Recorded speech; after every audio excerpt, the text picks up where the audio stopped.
जय माता दी भक्तों, आज हम शुरू करने जा रहे हैं श्री सत्यनारायण कथा का चतुर्थ अध्याय। श्री सूत जी ने आगे कहा, वैश्य और उसके जुआई ने मंगलाचार करके यात्रा आरंभ की और अपने नगर की ओर चल पड़े। उनके थोड़ी दूर आगे बढ़ने पर दंडी वेशधारी श्री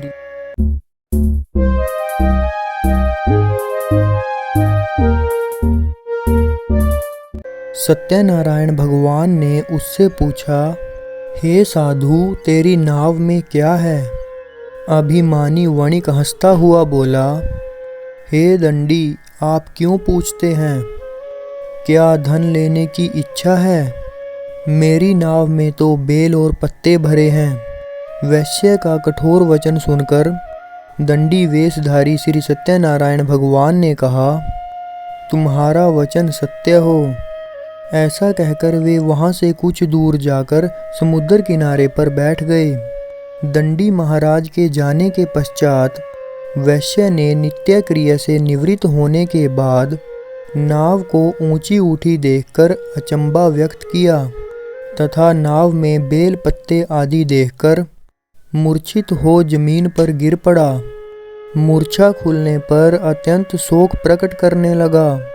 तब उसके जमाता ने कहा, आप शोक न करें, यह दंडी महाराज का श्राप है, अतः उनकी शरण में ही चलना चाहिए, तभी हमारी मनोकामना पूर्ण होगी। जमाता के वचन सुनकर वह साधु नामक वैश्य दंडी महाराज के पास पहुंचा और भक्ति भाव से प्रणाम करके बोला, मैंने जो आपसे असत्य वचन कहे थे उसके लिए मुझे क्षमा करें।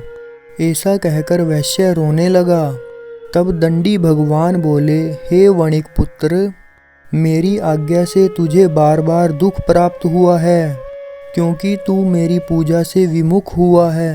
साधु नामक वैश्य ने कहा, हे भगवान, आपकी माया से ब्रह्मा आदि देवता भी आपको नहीं जान पाते, तब मैं अज्ञानी भला कैसे जान सकता हूँ? आप प्रसन्न होइए, मैं अपनी सामर्थ्य के अनुसार आपकी पूजा करूँगा। मेरी रक्षा करो और पहले के समान मेरी नौका को धन से पूर्ण कर दो। उसके भक्ति युक्त वचन सुनकर श्री सत्यनारायण भगवान प्रसन्न हो गए और उसकी इच्छा अनुसार वर देकर अंतर्ध्यान हो गए। तब ससुर व जमाता दोनों ने नाव पर आकर देखा कि नाव धन से परिपूर्ण है। फिर वह भगवान सत्यनारायण का पूजन कर जमाता सहित अपने नगर को चला। जब वह अपने नगर के निकट पहुंचा, तब उसने एक दूत को अपने घर भेजा। दूत ने साधु नामक वैश्य के घर जाकर उसकी पत्नी को नमस्कार किया और कहा, आपके पति अपने दामाद सहित इस नगर के समीप आ गए हैं। लीलावती और उसकी कन्या कलावती उस समय भगवान का पूजन कर रही थी। दूत का वचन सुनकर साधु की पत्नी ने बड़े हर्ष के साथ श्री सत्यनारायण भगवान का पूजन पूर्ण किया और अपनी पुत्री से कहा, मैं अपने पति के दर्शन को जाती हूँ, तू कार्य पूर्ण कर शीघ्र आ जाना। परंतु कलावती पूजन और प्रसाद छोड़कर अपने पति के दर्शन के लिए चली गई। प्रसाद की अवज्ञा के कारण श्री सत्यनारायण भगवान जी रुष्ट हो गए। फलस्वरूप उन्होंने उसके पति को नाव सहित पानी में डुबो दिया। कलावती अपने पति को न देख रोती हुई जमीन पर गिर पड़ी। नौका को डूबा हुआ तथा कन्या को रोती हुई देख साधु नामक वैश्य दुखित हो बोला, हे प्रभु, मुझसे या मेरे परिवार से जो भूल हुई है उसे क्षमा करो। उसके दीन वचन सुनकर श्री सत्यनारायण भगवान प्रसन्न हो गए।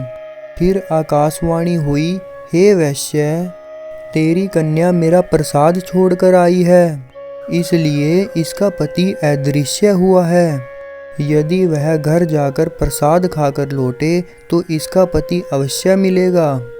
आकाशवाणी सुनकर कलावती ने घर पहुंचकर प्रसाद खाया और फिर आकर अपने पति के दर्शन किए।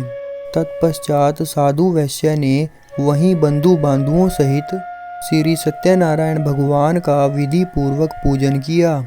वह इस लोक का सुख भोगकर अंत में स्वर्गलोक को गया।